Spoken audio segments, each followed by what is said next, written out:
Okay, kita dah live.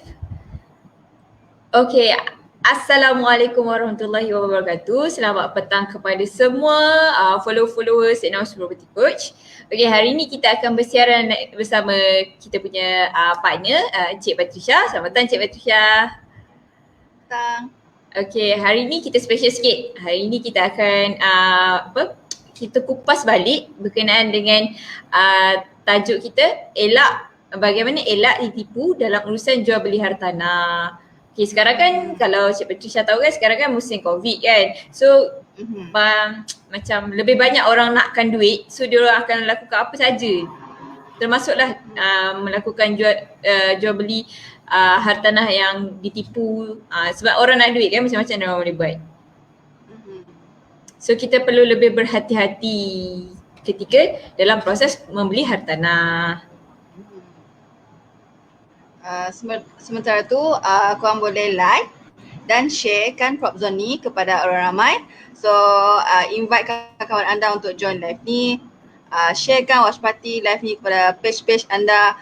Semoga perkongsian kita orang dua pada hari ni dapat memberi manfaat kepada anda dan juga rakan-rakan anda.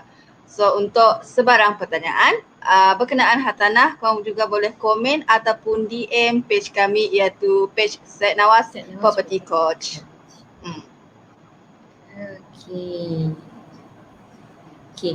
Bagi yang belum like page kami, jangan lupa like page kami Cik Nawas Property Coach. Dan bagi siapa yang belum join lagi grup Telegram kami untuk mengetahui tentang update-update terkini berkenaan dengan hartanah, berkenaan dengan peminjaman, boleh join Telegram kami. Link akan diberi di ruangan komen ataupun boleh tengok dekat skrin, kita ada share link Telegram. Okay, sekejap saya sharekan kita punya tu. Okay, link pun dah dikongsikan. Okay, so jangan lupa join Telegram kami untuk mengetahui tentang isu semasa berkenaan dengan hartanah. Kalau siapa yang ada masalah tentang pengurusan loan tu boleh juga join, ataupun nak tahu tentang update-update terkini berkenaan dengan bank-bank di Malaysia pun boleh join. Okay, banyak perkongsian yang diberikan di dalam tu. Okay.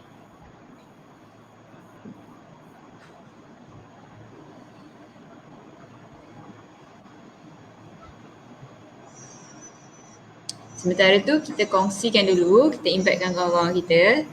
Siapa yang belum join, korang boleh join petang ni sebab perkara ni korang kena ambil tahu tentang pembelian hartanah ni supaya kita nak elakkan diri kita daripada ditipu.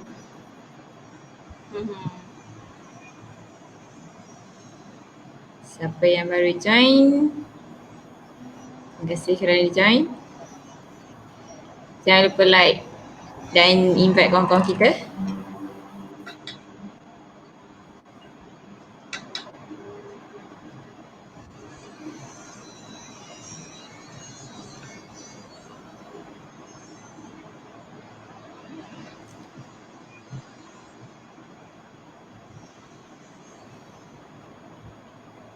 Okay.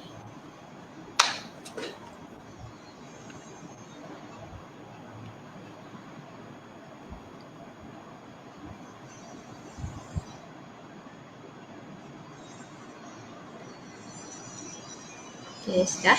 Cik Patricia? Okay, sudah.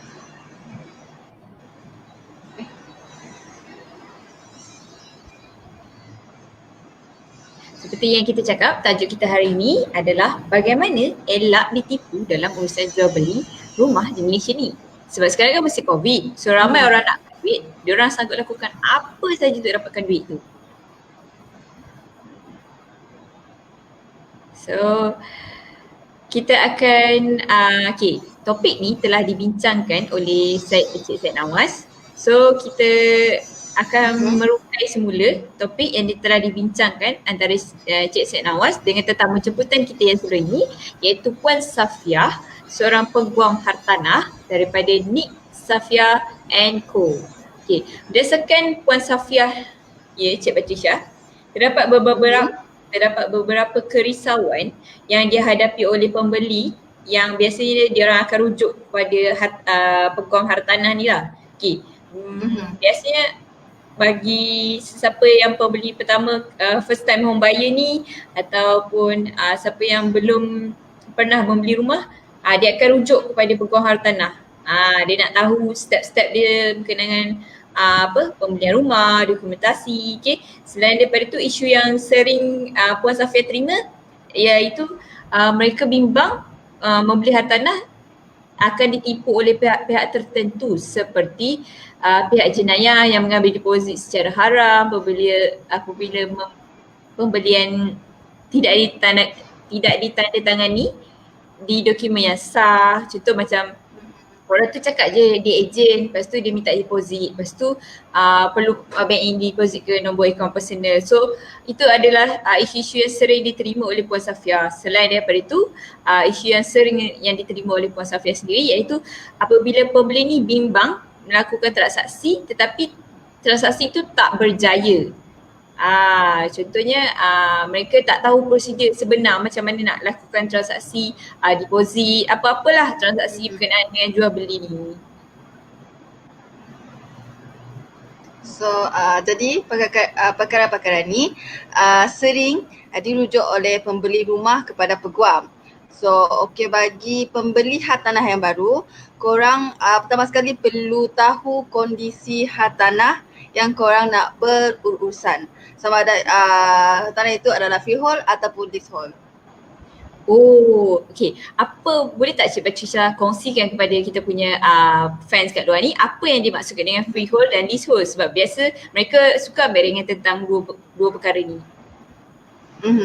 So untuk freehold ni bermaksud pegangan bebas, iaitu tiada apa-apa sekatan dalam hartanah tersebut.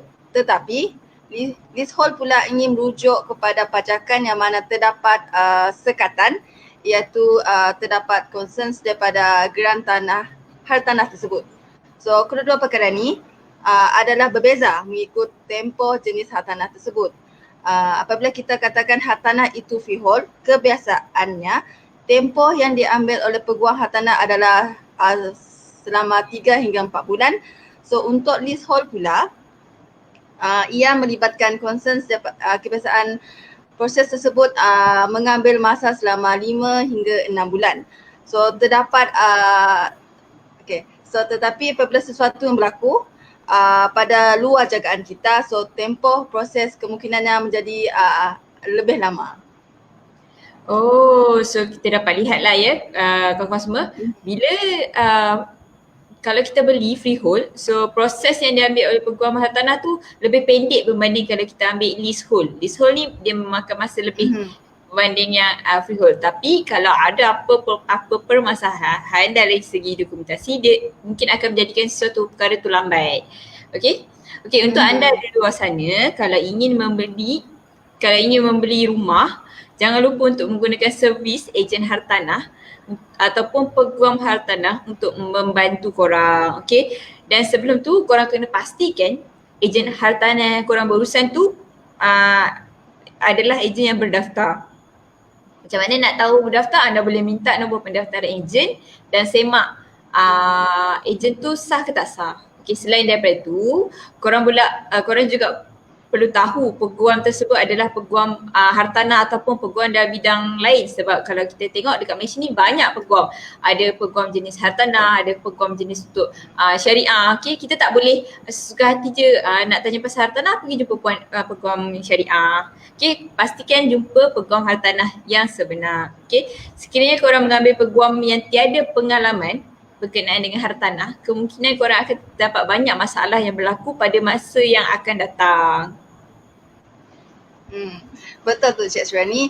So kebiasaannya peguam hartanah mendapat maklum balas daripada pihak penjual dan pembeli yang mana mereka merasakan apabila peguam bersama, mereka menganggap peguam tersebut adalah peguam mereka. Sebenarnya apabila terdapat peguam tersebut akan mewakili ke satu pihak saja.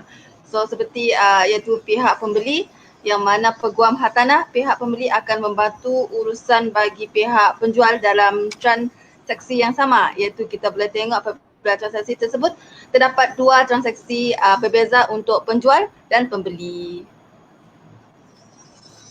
Okey.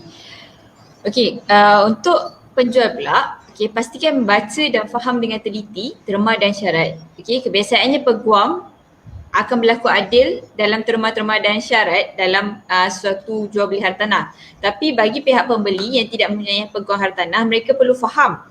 Okey, mereka perlu faham terlebih dahulu tentang terma dan syarat supaya hak-hak mereka juga dipelihara. Maksudnya kalau siapa bagi pembeli, mereka pun kena ada peguam hartanah mereka sendiri, dan penjual pun kena ada peguam hartanah sendiri. Okey, satu peguam hartanah tak boleh mewakili dua pihak.